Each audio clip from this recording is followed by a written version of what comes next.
Welcome to the only daily podcast focusing on compliance news of the day. Each morning, start your day with a cup of coffee and Tom Fox, the voice of compliance, to hear about 4 of the top compliance, corruption, or leadership stories you will need to start your day.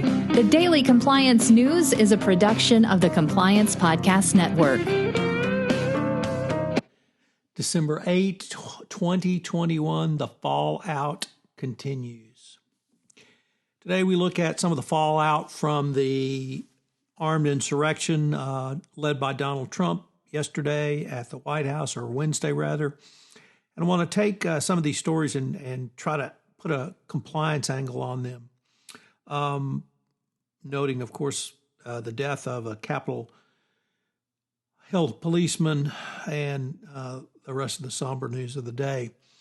First up, there are consequences to this action. As reported in the HoustonChronicle, an attorney from the great state of Texas who took part in the armed insurrection overtaking the U.S. Capitol has been terminated from his position at Goosehead Insurance. Earlier in the day, a Twitter post by the journalist identified Paul Davis in a video from outside the Capitol. And the video was posted by Davis to his own Instagram account. And then he was terminated, and appropriately by his company. This is going to be something that other companies have engaged in, and how companies deal with people who've engaged in armed insurrection against the United States is going to be unfortunately, a more common occurrence as the right-wing rabble continues their push. Next up, Josh Hawley, the Missouri senator with blood on his hands, according to his home state's biggest newspaper, for his incitement of the armed insurrection as well, has had his book contract with Simon & Schuster canceled. The book contract was for his upcoming book, The Tyranny of Big Tech. Simon & Schuster decided to drop the publication because of Hawley's role in this. They said it did not come lightly, but Senator Hawley's position in his role as an instigator and provocator posed a dangerous threat to our democracy and freedom. Next up,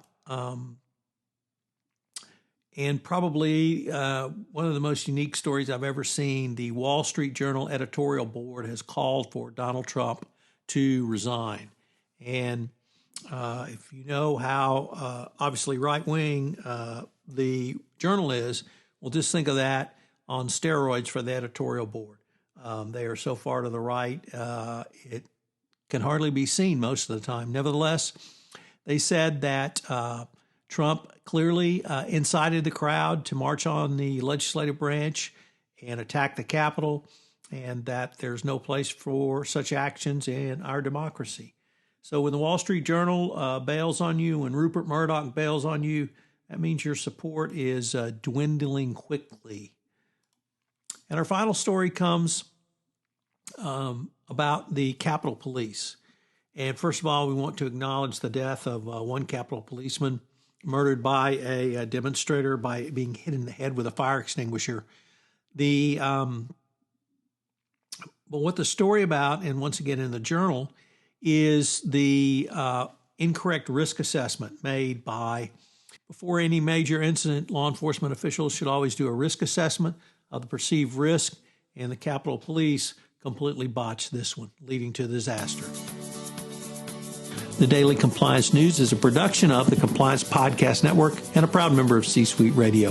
Thanks so much for listening. I hope you'll join me again tomorrow.